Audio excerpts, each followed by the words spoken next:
Dando sequência, eu gostaria de convidar Josenildo Soares, que vai nos falar agora. Seja bem-vindo. Bom, gente, bom dia a todos. É sempre motivo de muita satisfação da gente poder estar participando de eventos dessa natureza. Notadamente, eu particularmente gosto muito quando a gente consegue desenvolver, né, um fórum, um debate, uma oficina, uma palestra com o público dos profissionais da contabilidade, porque é justamente esse público que é o nosso cliente direto, quando eu falo de SPED. Né? É para esse público que pega, que vai na mão na massa, né, e que vai ter que digerir toda aquela compilação da legislação que a gente desenvolve e tenta algoritmar nos diversos módulos de SPED para a formação e para a construção das escriturações, não é verdade? E aí é interessante, porque aí a gente tem um embate, né, mais direto e fica mais produtivo. Eu costumo dizer, no início das minhas falas, da minha admiração pelo profissional da contabilidade, né? E eu tenho algum tempo de Receita Federal e entrei no SPED desde o seu nascedouro, junto com o trabalho, né, com o módulo da ECD, mas entrei no SPED exatamente porque eu acredito no projeto, tenho acreditado desde então, até pelo seu conceito, pelas suas premissas, né, que é um projeto que busca racionalizar as informações, que busca facilitar, né, trazer facilidades, que utiliza as ferramentas da tecnologia da informação, né, no sentido de que a gente possa produzir informações mais fidedignas para o fisco e para a elaboração da obrigação acessória por parte dos contribuintes. Ou seja, não tem o seu bojo, não está envolvido aí nenhuma tentativa de majoração de tributos, apenas de melhoria da eficiência, né, das informações, do trato da informação. E eu digo que eu admiro a classe de contabilidade porque, assim, eu tenho mais de 30 anos de estudo do tributo, de Receita Federal, e, tentando aqui parafrasear Sócrates, né, eu só sei que nada sei, né? E olha que eu lido com imposto de renda, trabalho com tributos internos, imposto de renda e seus tributos que são satélites, né, que estão junto ali na esfera federal. Então, eu falo de imposto de renda, contribuição social, e antes do Jonathan eu conheci um pouco de PIS e COFINS. Depois eu passei a bola para o Jonathan e quem conhece PIS e COFINS é o Jonathan na Receita Federal. Aliás, só a título de informação, internamente, não sei se isso externo existe esse renome, né, mas internamente, quando a gente fala dos diversos sistemas SPED, e aí a gente fala do sistema da FD Contribuições, que antes era FD PIS e COFINS, na Receita Federal a gente chama, não, isso é a escrituração do Jonathan. Então, está aí o Jonathan que passou para vocês aí um pouco da experiência dele no nível da escrituração da FD. Ele não chegou a abordar especificamente, né, mas tratou de situações mais abrangentes do SPED, de maneira geral. Vamos lá. Bom, a minha responsabilidade aqui é tentar passar para vocês... Sim, mas como eu estava falando, então por que essa minha admiração? Eu tenho esse conhecimento e acho que não sei de imposto de renda. Tá certo? E aí eu admiro o profissional da contabilidade que tem que lidar com todos os tributos de todas as esferas tributantes, né?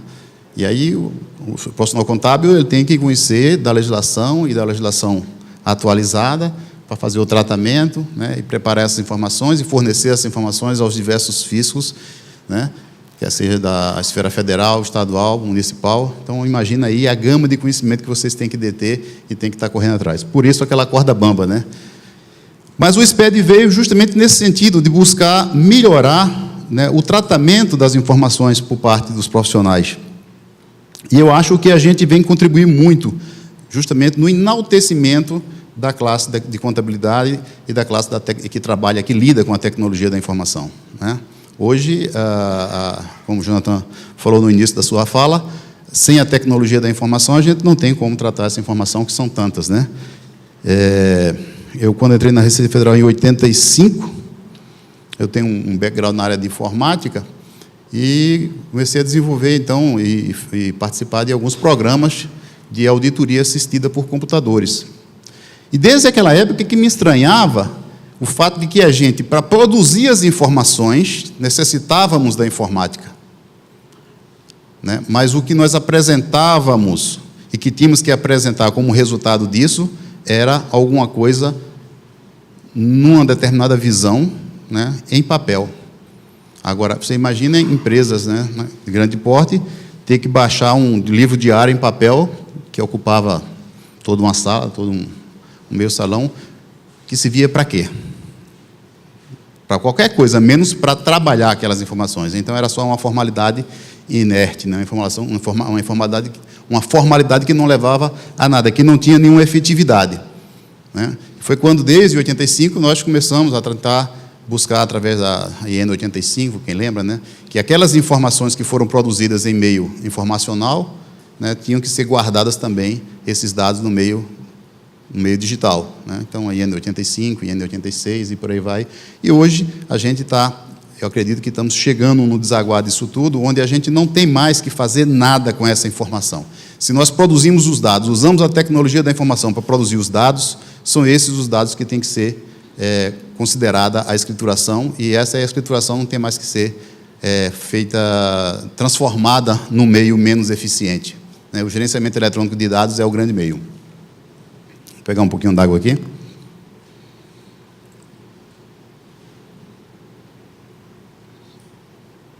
Bom, mas aí a minha responsabilidade aqui, eu tenho 40 minutos para falar para vocês do que temos de novidades nos dois sistemas, né? Em dois sistemas do sistema do SPED, que é a escrituração contábil digital e a escrituração contábil fiscal. Uma delas, nós já temos lidado desde 2007, 2008, né? Então, ela está bem consolidada, já são rotinas que estão dentro do nosso dia a dia, do nosso, né, operacional. E a ECF, que é a filha mais nova, na realidade, ela veio em substituição da antiga DIPJ, e que já está no mercado desde 2014, tá certo? Nós vamos apenas, então, pontuar algumas coisas dessas duas escriturações, mas vamos buscar deixar o foco, né, desses nossos 40 minutos, vamos tentar fazer o foco em cima do que nós temos de novidade para 2016, tá certo? E apontar, assim, nós temos uma ferramenta, né, que todos vocês conhecem, claro, que é o Fale Conosco, que é o principal veículo de comunicação e de que vocês possam dirimir dúvidas. O cliente, né, o contribuinte, o cliente, o contador, a contabilidade e a Receita Federal, que é através do canal do Fale Conosco, tá certo? E para nós é uma ferramenta muito importante, que nos dá justamente a condição de medir a temperatura de como está aquele sistema, como está aquela escrituração, né, naquilo que é o operacional dela, quais são os principais entraves, quais são os principais problemas que os contribuintes, que as empresas têm enfrentado na confecção da escrituração, tá certo? Claro, a gente está aí sempre buscando responder dentro do que o operacional da gente permite, e a gente, então, pode fazer uma estatística do que é mais frequente. Então, nós temos aqui, vou falar de cada uma delas, mais ou menos, apontar aqui umas 2 slides de umas 6, 7 ou 10 questões que nos apresentam de forma mais frequente, tá certo? E o objetivo eu montei aqui alguns slides, o objetivo é tentar justamente dirimir, porque eu estou convidado para um fórum, então a ideia eu vou tentar dirimir o máximo possível de dúvidas, tá certo, do público que vai estar presente, tá certo? Então, se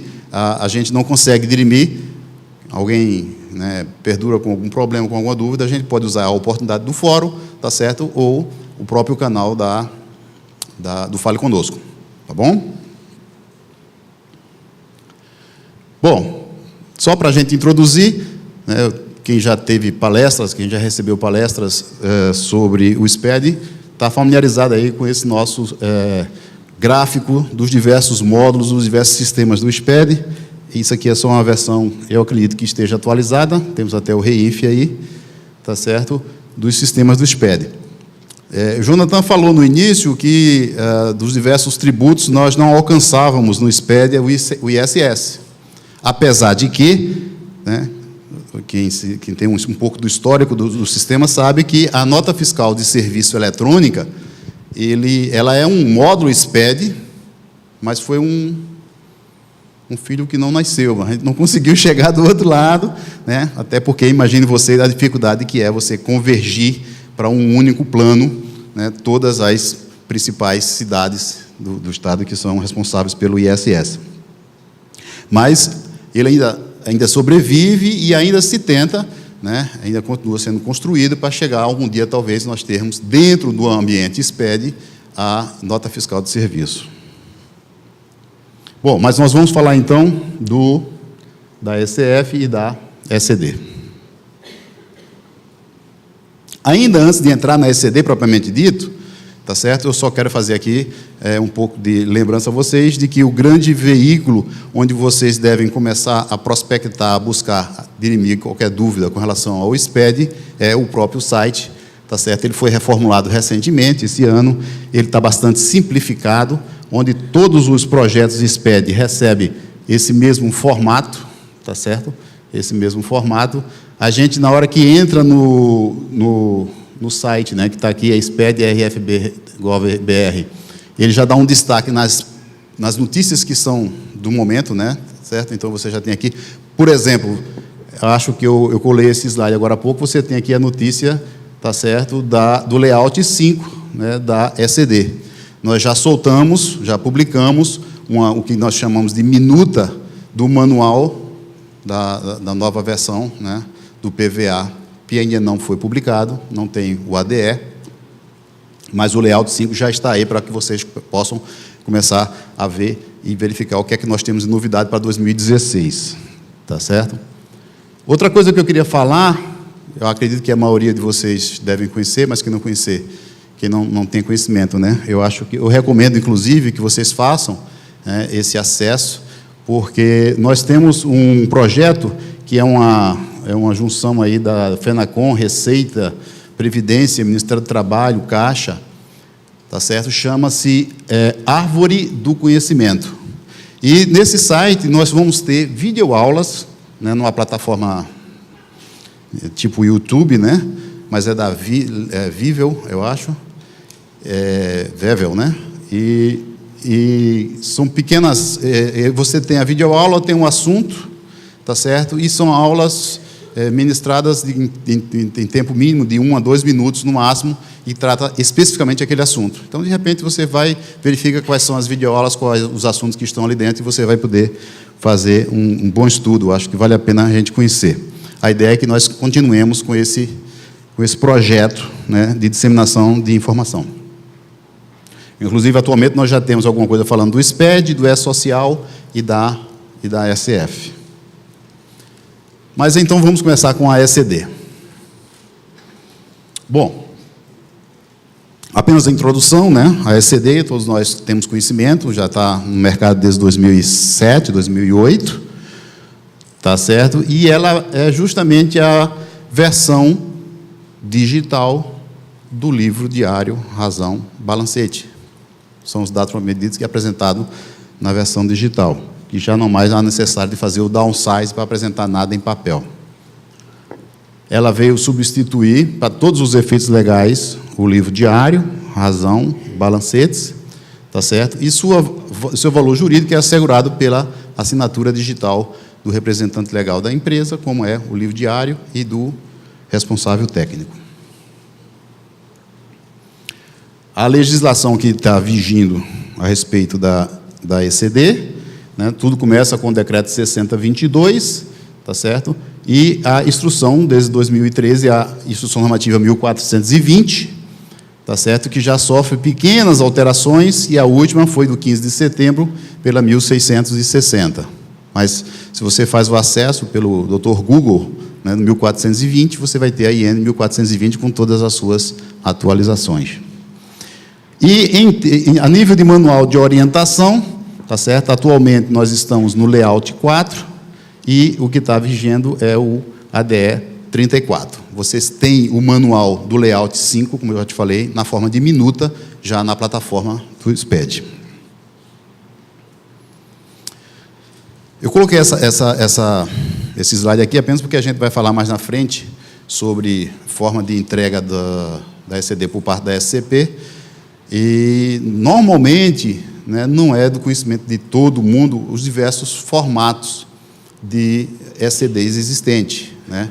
Eu acredito que não seja o caso aqui desse nosso público, mas apenas relembrando então, para quem já conhece, né, o formato da ECD mais conhecida é o livro G, que é o livro diário geral, que é o livro onde você tem num único arquivo todos os lançamentos da contabilidade da empresa.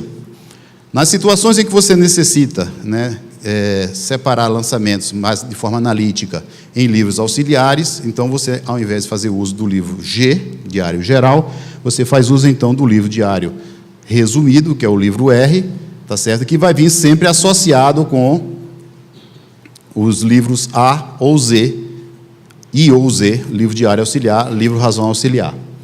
E ainda temos aí ainda um tal de livro B, de bola, né, que veio proveniente lá do Código Civil e que é o livro, na realidade, utilizado e normatizado pelo Banco Central com relação às instituições financeiras que os apresentam, tá certo? Só a título de informação, mas na lida do dia a dia, né, na verificação das nossas dados, eu já encontrei empresas em geral, né, que não tem nada a ver com instituição financeira, que apresentou um livro B ao SPED. Bom, vamos então falar um pouquinho agora da obrigatoriedade da entrega da ECD. Até 2015, na frente eu falo justamente do que a gente tem alterado, do que a gente acrescenta para 2016, até 2015, né, estão obrigadas à entrega da ECD, quem? As pessoas jurídicas tributadas pelo lucro real, as pessoas jurídicas tributadas pelo lucro presumido, que fez distribuição de lucros acima da base de presunção menos impostos, sem a incidência do imposto, as imunes e isentas, obrigadas a entregar a escrituração de Jonathan, e as sociedades em conta de participação, inicialmente na forma de livros auxiliares, e a partir de 2015, a gente abriu o leque e até sugere que as SCPs apresentem na forma de livro principal.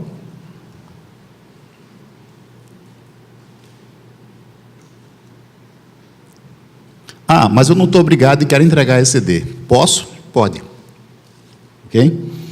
Antes a gente tinha um problema, né, quando houve até um erro de redação com relação ao decreto 6022, e que a expressão que foi dada lá, em vez de falar em pessoa jurídica, falava em sociedades empresárias. E a entrega da ECD estava também vinculada à existência de um registro na Junta Comercial do Estado. Então, só podiam entregar a ECD quem era sociedade empresária, tá certo? De 2013 para cá, isso acabou, houve alteração do decreto, então não há necessidade de que você tenha NIRI para fazer a entrega da ECD.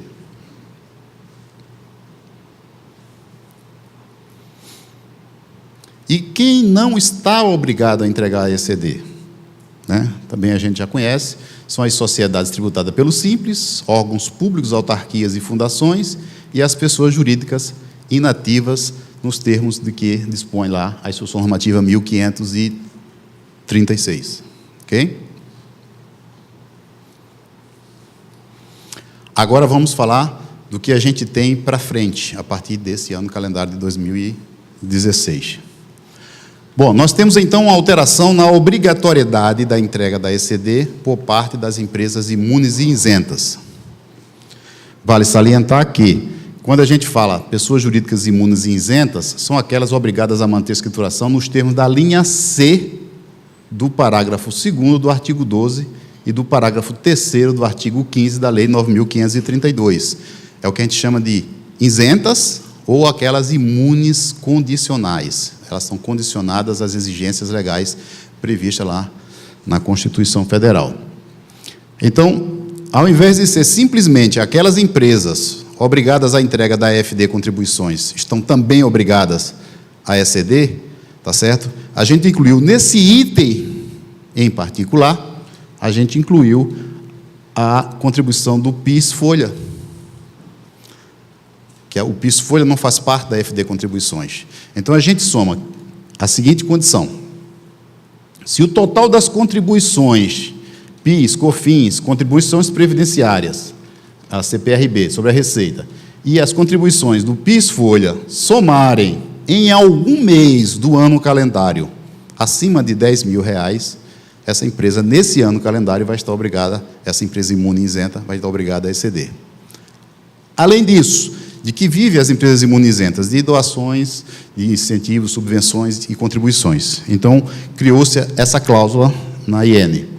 Ao oferirem receitas, doações, incentivos, subvenções, contribuições, auxílios, convênios, ingresso de dinheiro de qualquer sorte, em valor superior a R$1.200.000 no ano calendário ou proporcional, ela passa a ficar obrigada a entregar a ECD.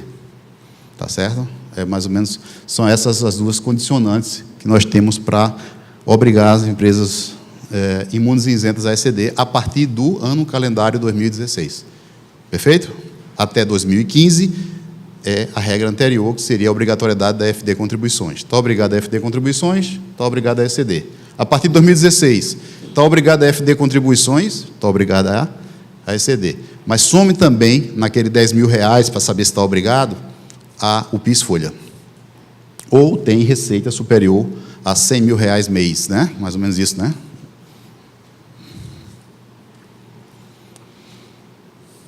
Com relação ao lucro presumido, isso é uma coisa que gerou uma pequena polêmica, vieram muitas dúvidas no Fale Conosco recente, por conta de uma alteração que foi feita na IN 1420. Até então, o que a gente viu lá nos slides anteriores era o quê? Distribuir o lucro acima do base de presunção, menos os impostos, sem incidência de imposto de renda, estava obrigada a ECD. Essa era a regra, ok? Aí criou-se um artigo 3A na IN 1420, dizendo o seguinte: se ela não usa, quer dizer, é aquela assertiva que vem sempre relativizando a uma outra norma. Se ela não se utiliza da prerrogativa prevista no parágrafo único do artigo 45 da Lei 8981, se ela não se utilizar daquela prerrogativa, ela está obrigada a exceder. O que é isso? É o seguinte, o que está dito aí é o seguinte: se ela tem contabilidade, essa contabilidade será no formato digital. Ponto PT, saudações. Ok? Então, simples assim. Não faz sentido uma empresa, mesmo que seja do lucro presumido, tenha contabilidade, tá certo? E tenha que gerar essa contabilidade, baixando essa contabilidade em papel, para fazer registro em junta comercial. Tá certo? Então, a partir do ano calendário 2016, empresas do lucro presumido que possuam contabilidade está obrigada a apresentar essa contabilidade ao SPED. Ok?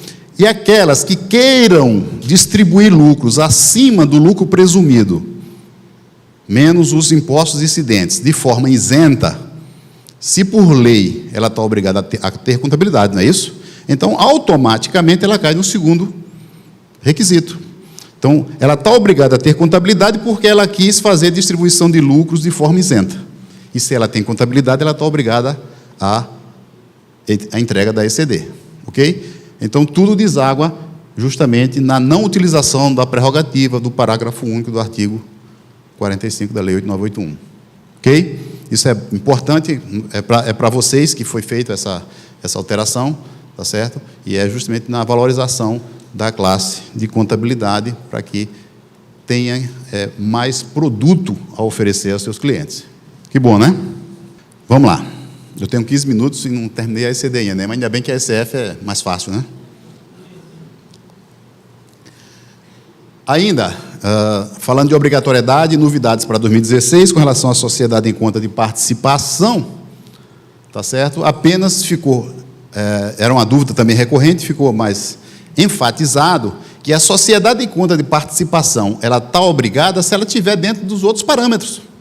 Então, se ela, tá certo, é tributada, por exemplo, pelo lucro presumido e não tem contabilidade, ela é uma SCP, está obrigada? Não, porque se ela não fosse uma SCP, fosse uma pessoa jurídica em geral, ela não estaria obrigada. Então, não é o fato dela ser uma SCP que ela passa a ser obrigada. Tá certo? Então, as SCPs têm o mesmo tratamento de obrigatoriedade que as demais empresas. Ok? É isso.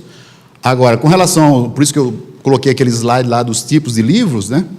Com relação ao tipo do livro que a SCP vai apresentar, a ela está facultado a apresentar na forma de livro auxiliar, que é quando ela tem uma contabilidade, obedecendo a norma, né?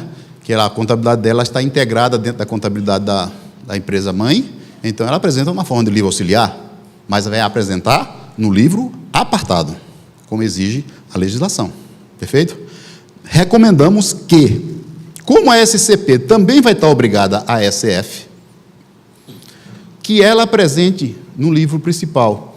Por quê? Porque esse livro principal poderá ser recuperado na SF, facilitando sobremaneira a confecção da outra obrigação acessória, que é a obrigação da escrituração contábil e fiscal. Mas é uma recomendação forte, não uma obrigatoriedade. Bom, regra básica de prazos, você já conhece, né? Esse ano nós vamos ter até maio para apresentar a ECD. Layouts, apenas coloquei aqui para a gente ter bem frisado isso, né? Dependendo do ano calendário, ok? Dependendo do ano calendário, você tem o diversos layouts para informar lá no registro 0 qual layout que você está utilizando. Isso está lá no manual, informando ano calendário, layout. O problema é que dentro de um ano calendário vai existir 2 layouts, por isso que eu coloquei aqui. Por exemplo, em 2015 começou com o layout 3, depois que foi publicado o novo PVA, layout 4. Hoje nós estamos com o layout 4, até que saia o PVA, tá certo, com a nova versão, então passa a usar o layout 5. Novidades. Decreto 8683.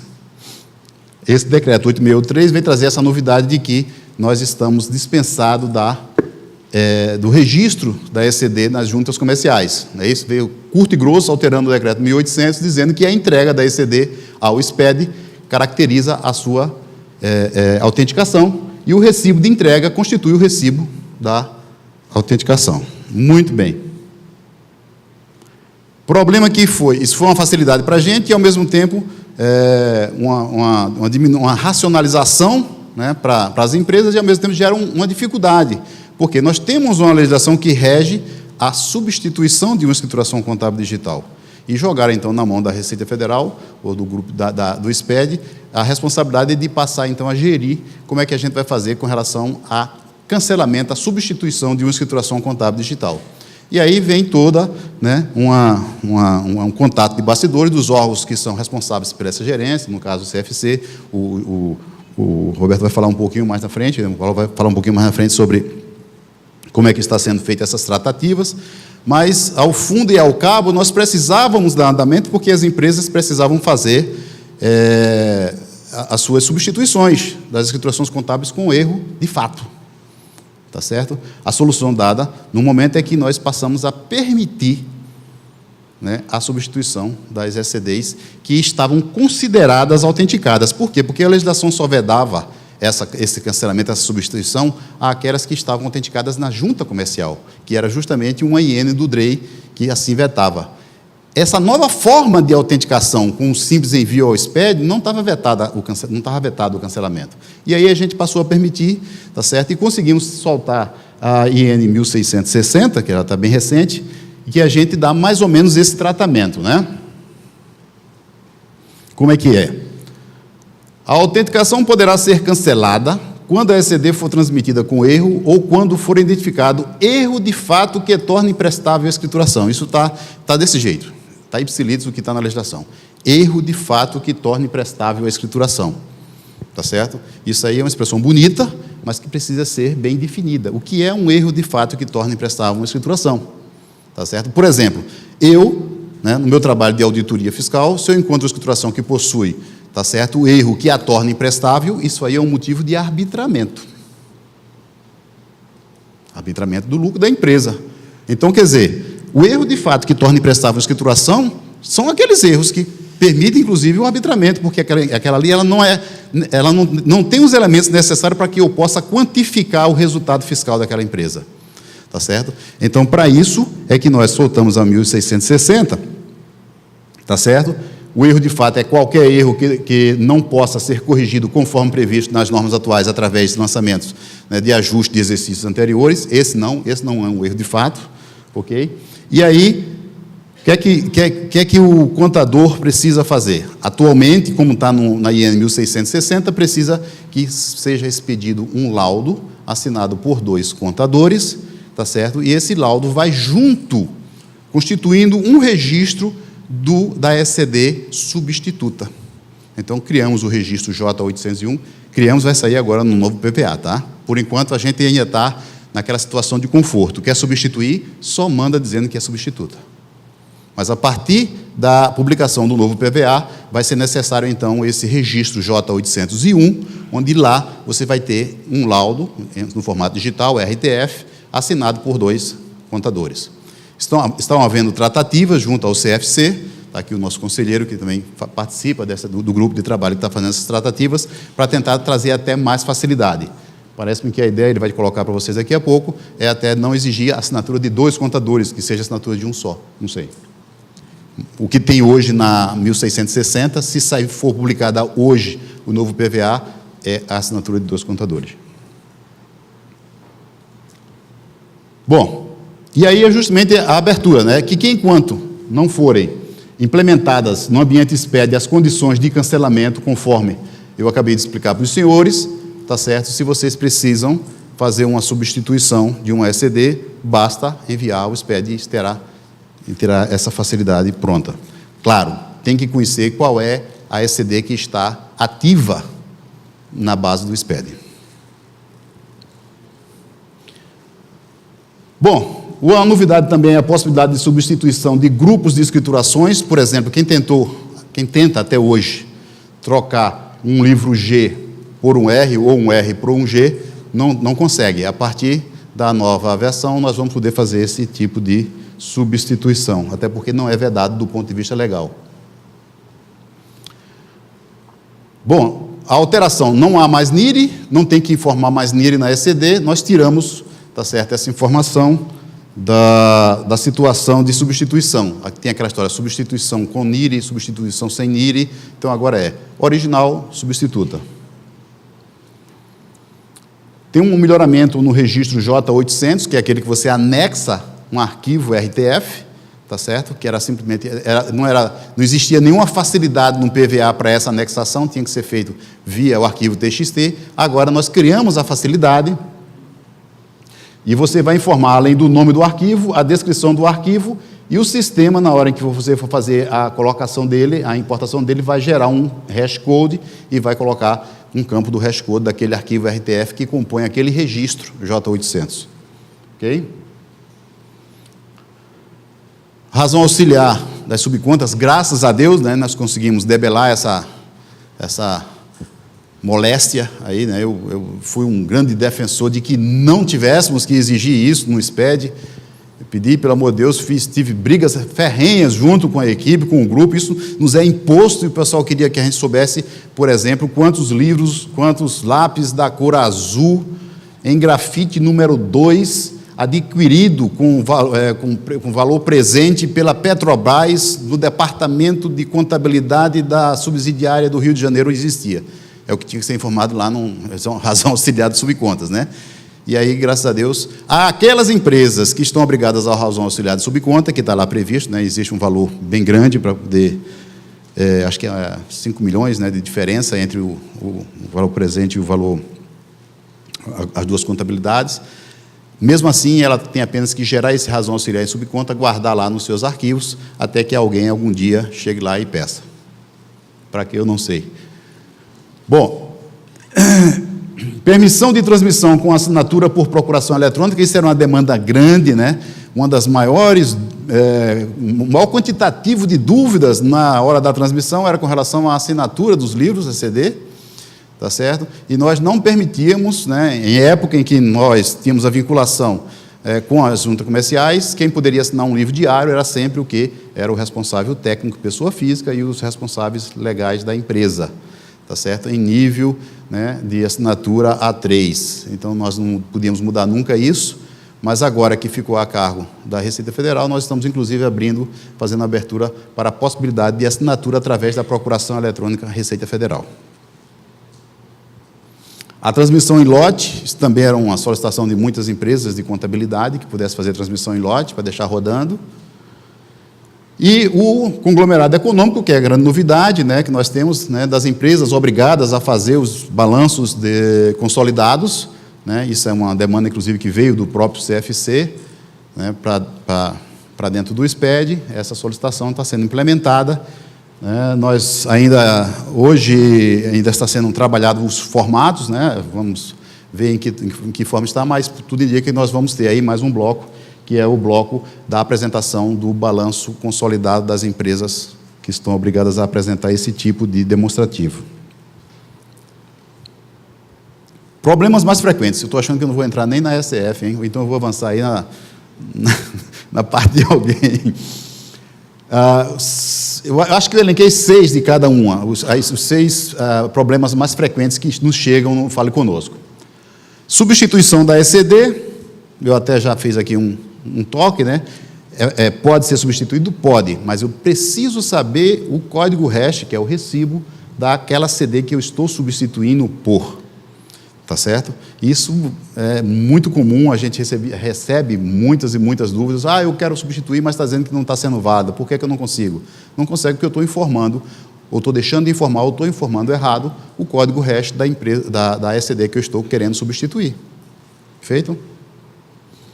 Mudança de contador no período, também é uma outra pergunta muito frequente, tá certo? Aquela história de o cara assumiu, eu assumi uma contabilidade a partir de agosto de 2015. Então, eu só tenho que entregar a ECD a partir de agosto.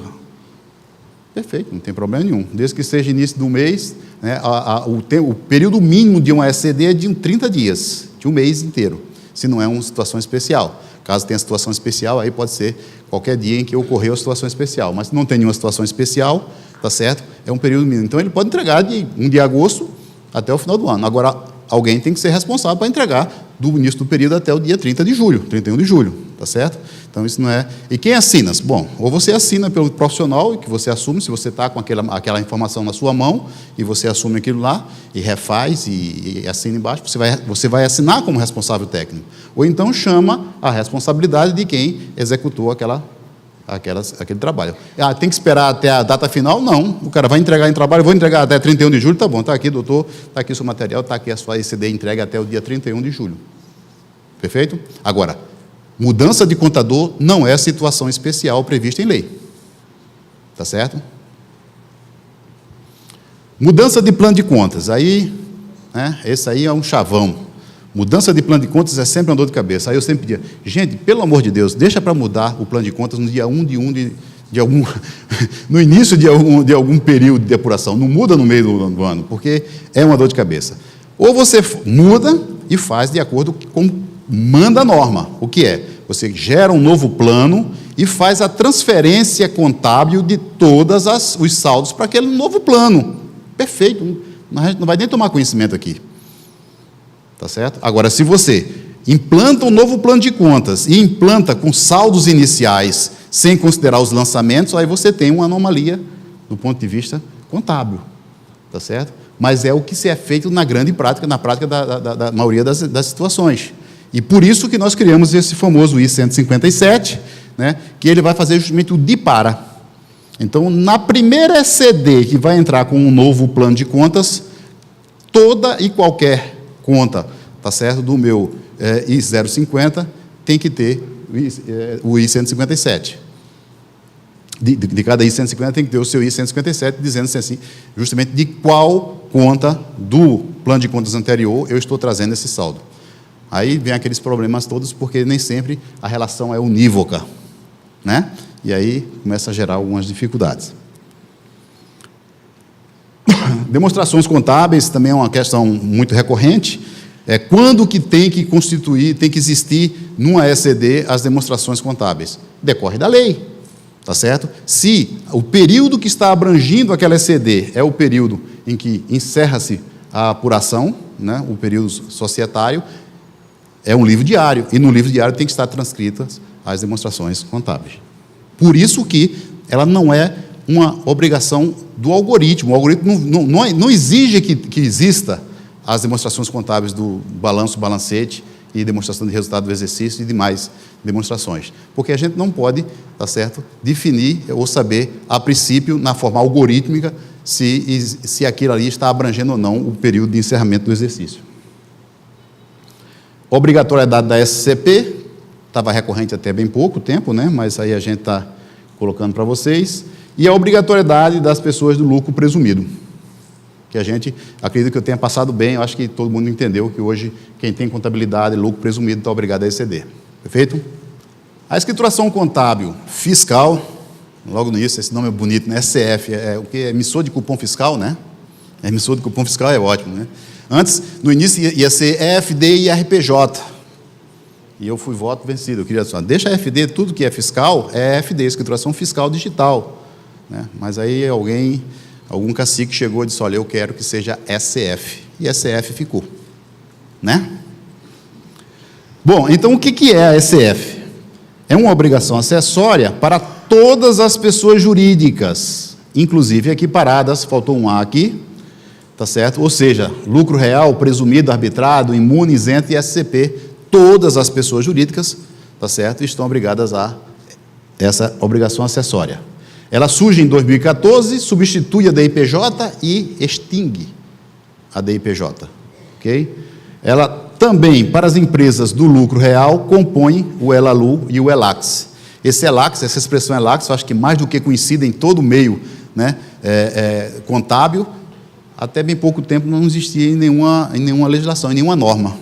E aí nós colocamos no manual, eu tenho 30 anos, eu já sempre ouvi falar em ELAX, no caso era LAX, né? LAX sempre existiu, mas não existe na norma. Aí passou agora, parece que na IN, né? Passou para a IN também, essa expressão ELAX.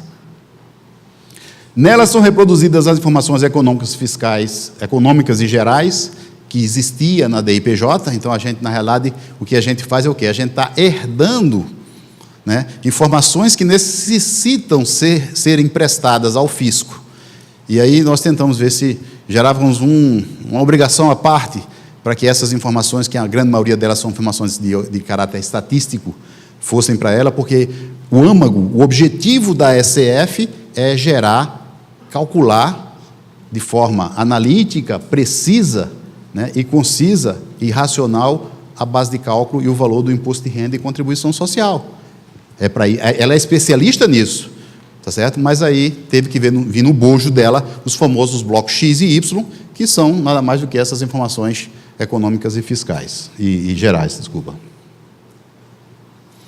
Bom, e traz nela como facilidade justamente o quê? A possibilidade de eu gerar a minha base de tributação do imposto de renda e da contribuição social a partir da recuperação dos saldos das contas da minha ECD. Então, se eu tenho uma ECD bem produzida, tá certo? Eu vou poder gerar a minha SCF de forma facilitada. Por isso que eu digo, as próprias SCP produzindo, né, a sua ECD na forma de livro G, de livro principal, vai ter muito facilitada o processo de criação da sua SCF. A legislação, né, aí eu tenho a 1422, também com as suas alterações, e atualmente o ato declaratório executivo 20, que nos dá o layout 2, que é o layout para o ano calendário 2015. Também já temos publicado no site do SPED a minuta do manual da SCF para o layout 3, ok?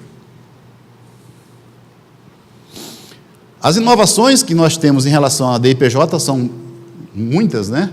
Por exemplo, a recuperação das contas e saldos da ECD, A vinculação das contas contábeis aos planos de contas referenciais, aquela necessidade que, se eu quero apurar alguma coisa, eu tenho que somar números, né, que têm uma mesma natureza. Então, havia a necessidade de um plano de contas único, tá certo? E as empresas, para construir suas escriturações contábeis, tá certo? Cada empresa tem o seu plano de contas próprio, adequado à sua realidade, né, ao seu ramo de atividade, ou coisa que o valha. E aí nós não poderíamos trabalhar, somar a laranja com abacaxi e com banana. Por isso a necessidade do plano de contas referencial. E aí construímos um plano de contas referencial o mais abrangente possível e o mais sintético possível, com vistas à necessidade de apuração dos tributos, tá certo? E exigimos então que na SF, né, é o famoso I-051 lá da ECD, onde você faz a referenciação, mas lá é facultativo, mas na SF seja necessário. E aí vem o aconselhamento de que na sua ECD você tenha o I-051, porque se você tem a referenciação efetuada já na ECD, tá certo? Essa recuperação ela é totalmente automática. Controle dos saldos da parte B e indicador de relacionamento na parte A. Isso é um registro histórico de apuração ou de construção do LALUR. Por isso que quando você faz uma adição ou uma exclusão na SF e não relaciona esse lançamento com, por exemplo, uma conta contábil ou com uma conta da parte B do LALUR, a gente dá um aviso. Olha, verifica se essa situação está correta, porque você está fazendo uma adição ou uma exclusão e não está relacionado com nada de sua contabilidade. Então, pode estar correta. Nós temos exceções na regra, na lei, que permite esse tipo de adição, de exclusão, tá certo? Mas são raras. Então, como elas são raras, quando você faz sem relacionar, a gente avisa, verifica se essa situação está correta, se você não teria que relacionar com algum lançamento da contabilidade que você fez, que uma despesa que é indedutível, né, ou uma receita que será não tributável, ou coisa desse tipo, ou você está usando, né, um saldo de compensação lá da parte B, ou você está usando um saldo de um controle, né, de prejuízo, ou um controle de alguma conta que você precisa ter depreciação acelerada da parte B, e você então relaciona, e isso fica fácil para todo mundo. E a utilização das tabelas dinâmicas, a grande novidade é que, e isso é bom, tá? Quantas páginas tem o manual da ECF? Quem mais ou menos já teve essa curiosidade de ver? O atual manual da ECF tem 1.200 páginas. Aí o cara diz, poxa, mas ele é totalmente indexado, então você não tem que folhear as 1.200 páginas, tá certo? Você vai no índice, eu quero tratar do bloco T, porque eu estou fazendo aqui uma tributação de lucro arbitrado. Então clica lá no bloco T, você vai, tá certo, para o layout do bloco T. Mas, de qualquer maneira, era difícil de a gente fazer um trato, mesmo de um arquivo digital com 1.200 páginas, certo? Conseguimos, então, tirar as tabelas dinâmicas num arquivo Excel, fácil de ser consultado, inclusive para você fazer, quando se for fazer a referenciação. Então, hoje, na versão que vai vir para 2016, no PVA, já está lá na minuta, nós temos uma tabela Excel, com todas as tabelas dinâmicas estão numa tabela Excel e saíram do manual. E hoje o manual da SF está enxuto com apenas 597 páginas. Que bom, né? Só. Mas é porque ainda está com todos os layouts das tabelas. Se eu tirasse os layouts, né, de todos os registros, aí ele ficava com 300. Obrigatoriedade da ECF. Vamos lá. Muito bem. A obrigatoriedade, nós já falamos no início, né, na definição, são todas as pessoas jurídicas, inclusive, e equiparadas, inclusive imunes e isentas e sociedade em conta de participação, no formato de ECF apartada, própria. Muito bem. As imunes e isentas, né, elas reclamaram muito em 2014, porque nós estávamos exigindo das imunes e isentas apenas aquelas que estavam obrigadas a FD contribuições, também estavam obrigadas a ECF.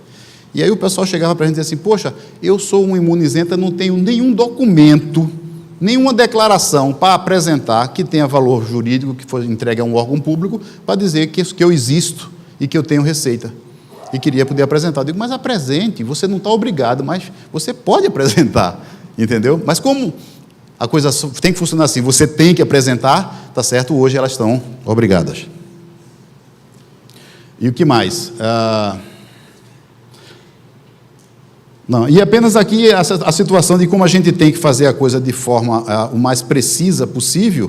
Aquelas empresas obrigadas a entregar a ECD estão também obrigadas a fazer a recuperação da ECD no momento em que ela está confeccionando a ECF, tá certo? Para que as informações venham de forma corretas.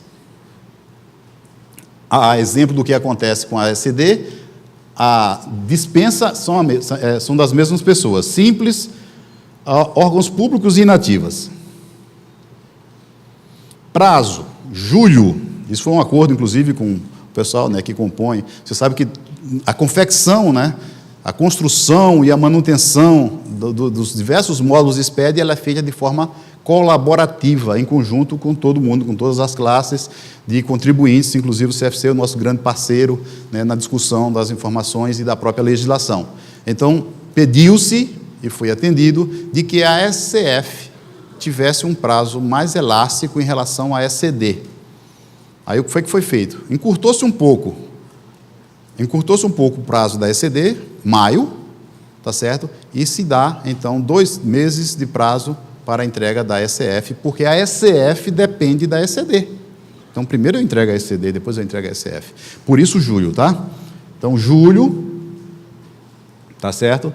Com a situação que, se eu for entregar de maio a dezembro, eu tenho até o último dia útil do 3º mês subsequente.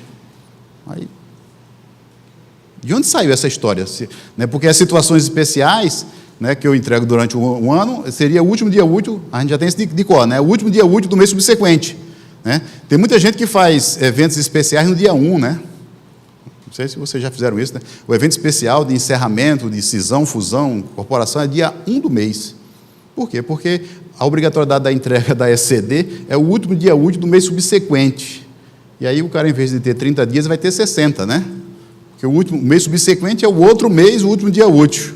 Então, eu já vi muito isso, que o pessoal fez o encerramento no dia 1 de março. Aí você vai entregar em maio, tá certo? Mas, normalmente, né, é o último dia de um determinado mês que acontece o evento societário. E aí você tem o último dia útil do mês subsequente para entregar o quê? A ECD. Aí você tem 30 dias para entregar a ECD e daí mais 60 dias para entregar a ECF daquele evento especial. Por isso, o último dia útil do 3º mês subsequente. Perceberam?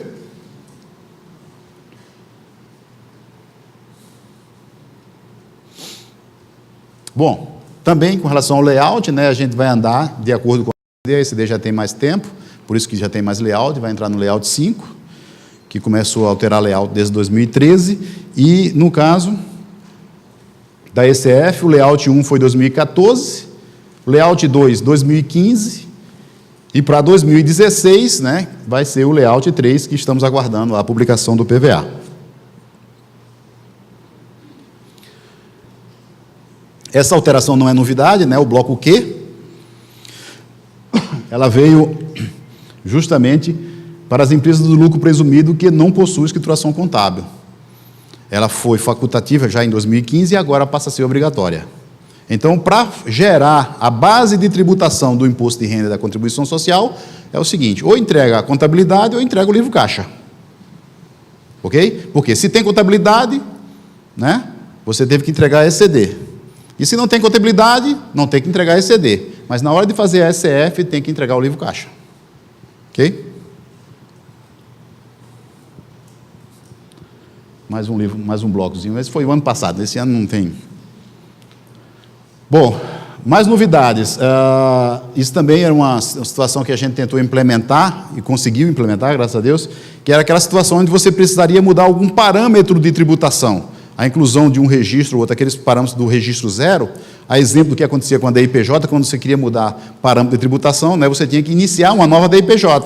A mesma coisa acontecia com relação à ECF, mas aí o pessoal conseguiu, com essa nova plataforma, implementar uma facilidade onde você, dentro do próprio PVA, você consegue mudar algum parâmetro de tributação, no caso, os registros 00, 010 e 020. Aqui foi uma solicitação nossa, no sentido de tentar separar o que é obrigação de apresentar a ECD, ou de ter contabilidade, não ter contabilidade, da forma de tributação da receita com base no lucro presumido. Existe uma facilidade, uma prerrogativa legal que diz que as empresas do lucro presumido, a opção dela, ela pode ser tributada com base no regime de caixa. Ok? Isso é fácil, né? Nada a ver com a possibilidade ou a exigência dela ter contabilidade. Em outras palavras, ela pode ter contabilidade, ter que apresentar a ECD, mas querer ser tributada no lucro presumido pelo regime de caixa, nada impede. E aí vai ter uma divergência, né, na receita contábil em função da receita base de cálculo do coeficiente de presunção. E para a gente deixar bem separado isso era uma pergunta que estava lá no registro Y672, lá nas informações econômicas e gerais, a gente tirou lá do 672 e trouxe para o registro 00, tá certo? Um campo 14, no caso no 010, para dizer se ele vai ser tributado pelo regime de caixa ou competência já desde a construção da forma de tributação. Tá certo? Uma coisa é ela estar obrigada a apresentar a contabilidade e ter que fazer a recuperação da contabilidade. Outra coisa é ela ser tributada com base no regime de caixa do regime de competência. O que mais? Tem um registro X480, que é aquelas diversas programas especiais de tributação, CAPES, REPs, REPIs, acho que são bem uns 12 ou 20, tem bem uns 20. E o registro, ele elencava todos. Então, para não ficar muito sujo o registro, a gente criou um 0021, onde ele vai flegar de qual desses programas a empresa participa, e aí vai habilitar para ele lá no X480 apenas aqueles programas do qual participa, para ele apresentar as informações. É só um enxugamento. Tem mais novidade? Tem. Isso aqui é justamente a informação, né? Foi incluído, né, por conta justamente da ação 13 do BEPS, né, que foi criado aí o relatório do Country by Country, para as empresas que possuem multinacionais, né, que possuem subsidiárias e coligadas fora do país, que vão, por conta justamente do programa da OCDE junto com o G20, apresentar esse relatório, né, ao final de cada período de apuração, e esse relatório vai ser inserido, no caso do Brasil, vai ser inserido dentro da SF. Isso está sendo trabalhado, mas ele vai ser inserido em cima de um novo bloco que vai ser gerado, que é o bloco W.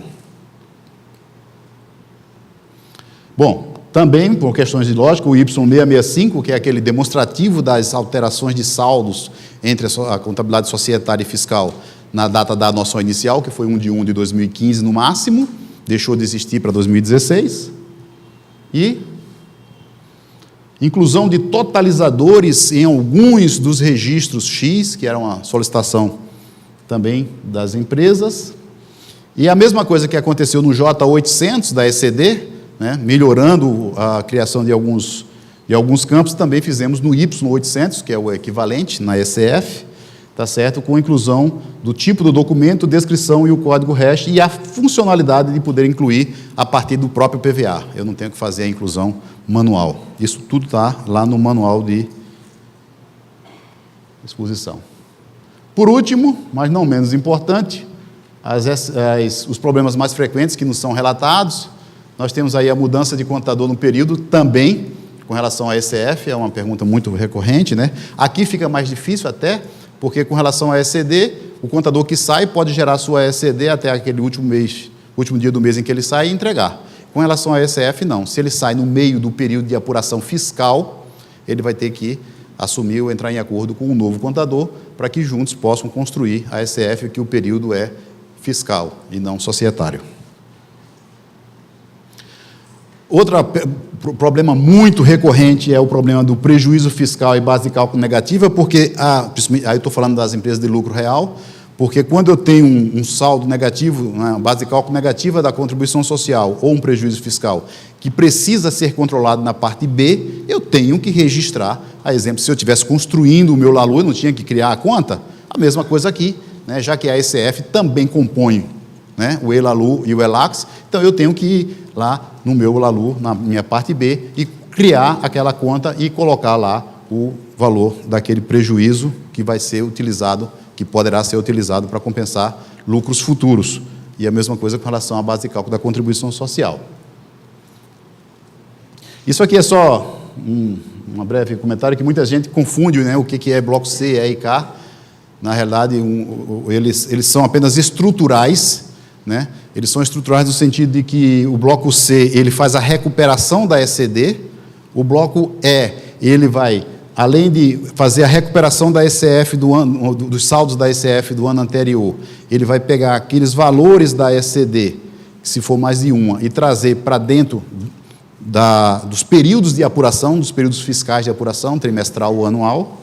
E o bloco K é uma replicação do bloco E, tá certo? Mas a partir do qual vão ser feitos os cálculos da base de tributação e etc. E o bloco K ele é totalmente editável, ele serve para que você faça a edição de acordo com sua necessidade. Aqui é um problema mais recente, né, que foi questionada a possibilidade de se fazer uma adição negativa, que um exemplo que me veio aqui à mente quando eu estava tentando construir é o caso de uma contribuição social credora, que ela tem que ser adicionada. Ela tem que ser adicionada se ela for devedora, se ela for credora, ela não tem como ser adição. Então, não existe a figura da adição negativa nem da exclusão negativa. Ou é uma adição ou é uma exclusão.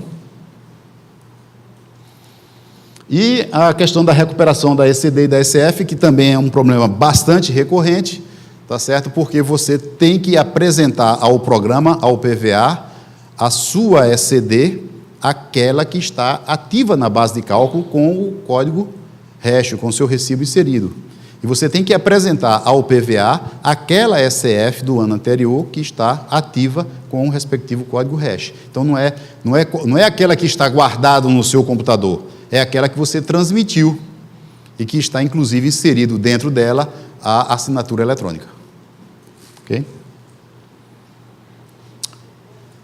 Por último, é a necessidade de atualização da tabela dinâmica. Eu falei para vocês que a gente utilizou como facilitador, né, um dos grandes facilitadores dessa nova plataforma é a figura da tabela dinâmica, que permite aos gestores, né, do programa, por exemplo, com a criação de uma nova adição, né, de uma nova possibilidade de adição ao lucro líquido, ou de uma exclusão ao lucro líquido, não exige que nós tenhamos que fazer um novo PVA, que tenha que existir, tem que ser publicado um novo programa. Simplesmente, tá certo, nós inserimos essa conta na tabela dinâmica, tá certo, por exemplo, das adições e das exclusões, né, do M300, e, a partir daí, essa possibilidade passa a ser uma verdade para todos os contribuintes, porque na hora em que ele vai trabalhar aquele PVA, vocês percebem, na hora que vocês entram nele, ele pede para fazer a atualização das tabelas.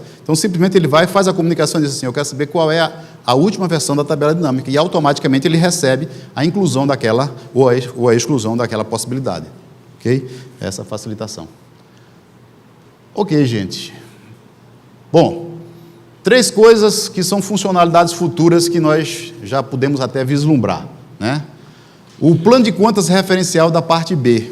Eu até sou um crítico, porque eu acho que nós deveríamos já ter implementado com a parte B, na forma de plano referencial, para poder a gente visualizar a mesma situação para diversas empresas, porque o que pode ser controlado na parte B, tá certo, é uma possibilidade legal, uma possibilidade fiscal, mas, por enquanto, quem cria o plano de contas da parte B é o contribuinte.